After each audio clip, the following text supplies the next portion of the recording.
मुझे आप ही के इलाके के लोगों ने बताया कि मौली साहब हमारे यहाँ तो बाद लोग छठ पूजा मना रहे हैं, छठ पूजा मना रहे, दूध चढ़ा रहे हैं, व्हाट्सएप के ऊपर स्टेटस लगा रहे हैं कि देखो हम छठ पूजा मना रहे हैं। बड़ी जिम्मेदारी के साथ बात करता हूं, रिकॉर्डिंग भी हो रही है। मेरी तकरीर का, मेरी बातों का गलत मतलब ना लिया जाए, इसलिए कि बड़ा बुरा दौर चल रहा है। आजकल सब चीज़ें रिकॉर्ड होती हैं, उसके बाद कुछ कुछ क्लिपें काट के कुछ न्यूज़ चैनल वाले गलत गलत उसको मफहूम भी दे रहे हैं। हम इस देश में हिंदू मुस्लिम एकता को बहुत अच्छा समझते हैं, आपस में प्यार मोहब्बत सौहार्द होना चाहिए, लेकिन आपस के प्यार मोहब्बत और सौहार्द का ये मतलब नहीं है मेरे भाइयों कि आप मुसलमान होकर के शिरकिया काम करें। आप एक हिंदू भाई के साथ इंसानियत का सलूक करें, उसके सुख में काम आए, उसके दुख में काम आए, उसके साथ अच्छा सलूक करें।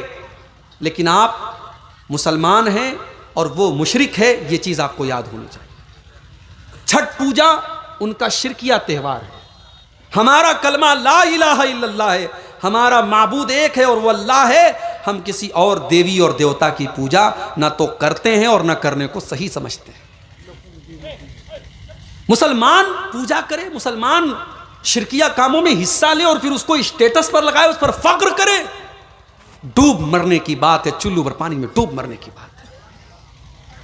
इसी बिहार में बाज़ इलाकों में, पटना के बाज़ इलाकों में मैंने देखा धनतेरस का त्यौहार आया, मुसलमान औरतें मार्केट में घूम रही हैं। मुझे पटना के भाइयों ने बताया मौली साहब आज धनतेरस का दिन है और आज बहुत सारी मुसलमान औरतें घर से निकलती हैं कि आज के दिन कुछ ना कुछ ज़रूर खरीद के जाना है, झाड़ू ही सही खरीदना है, आज का दिन मार्केट से खाली हाथ नहीं जाना है। ये हमारे हिंदू भाइयों की आस्था है, उनका अकीदा है। मुसलमान औरतें भी इस तरीके का अकीदा रखती हैं।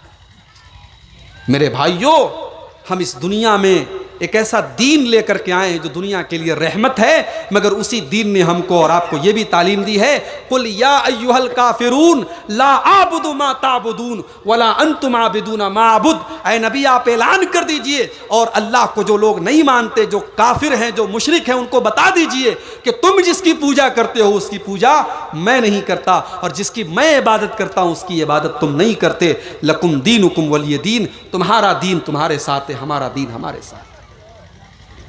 अपने ईमान की वैल्यू को समझो मेरे भाई, अपने बच्चों को ऐसा ईमान बताओ, अपनी बच्चियों को ऐसा अकीदा और ईमान की बातें बताओ। जलसे बहुत करा चुके आप, थोड़ा कुछ मोटे मोटे बुनियादी काम भी करो।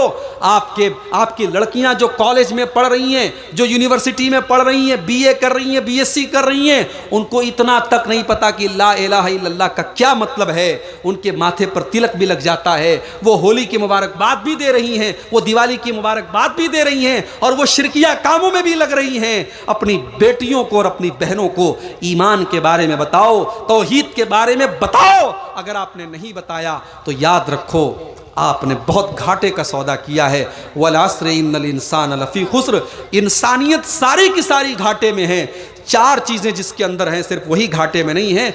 इल्लल्लज़ीना आमनू व आमिलुस्सालिहाती व तवासौ बिल हक़्क़ी व तवासौ बिस्सब्री, जो लोग ईमान लाए और जिन्होंने नेक अमल किया और जिन्होंने हक बात की, एक दूसरे को नसीहत की, और जिन्होंने सब्र की, एक दूसरे को नसीहत की। ये चार काम और चार क्वालिटी जिसके अंदर पैदा हो जाए वही फ़ायदे में है, बाकी सब घाटे में है। ये चंद बातें थी। ज़िंदगी का मकसद क्या है, दुनिया की ज़िंदगी का हमारा मकसद क्या है और आखिरत की ज़िंदगी की हकीकत क्या है, इस मौजू पर मैंने थोड़ी देर आपके सामने रोशनी डाली है। अल्लाह से मैं दुआ करता हूँ रब्बुल आलमीन हम सबको अपनी ज़िंदगी के मकसद को पहचानने की तौफीक अता फरमाए।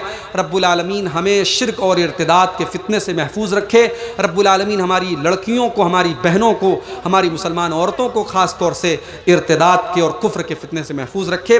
अल्लाह हमारे मुल्क के अमन शांति और सौहार्द को बनाए रखे। अल्लाह इस मुल्क के अमन चैन को बरकरार रखे। अल्लाह इस मुल्क को जालिमों के जुल्म से महफूज रखे। अल्लाह हमारी मस्जिदों की, हमारे दीनी इबादत गाहों की, हमारे मदरसों की, हमारे जानो माल की, हमारे इज़्ज़त व आबरू की हिफाजत फरमाए। जिस मदरसे की तरक्की के लिए आज का जलसा हो रहा है, अल्लाह इस मदरसे को दिन दूनी रात चौगुनी तरक्की अता फरमाए।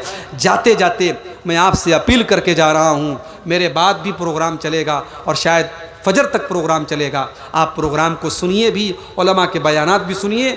और ये इदारा नया है और अभी कमज़ोर है, इस इदारे को आप दिल खोल करके इस इदारे को अपना ताउन पेश कीजिए। और मैंने तकरीर के दौरान भी ये बात कही थी कि यही सब हमारे काम आएगा मेरे भाई। ये जो माल हमने अल्लाह की राह में लगाया होगा, अगर हमें अल्लाह ने दिया है तो अपना माल हम इस मदरसे में ज़रूर लगाएं। अल्लाह हम सबको इसकी तौफीक अता फरमाए। आमीन। व आखिर दावाना अनिल हम्दुलिल्लाहि रब्बिल आलमीन। वस्सलामु अलैकुम व रहमतुल्लाहि।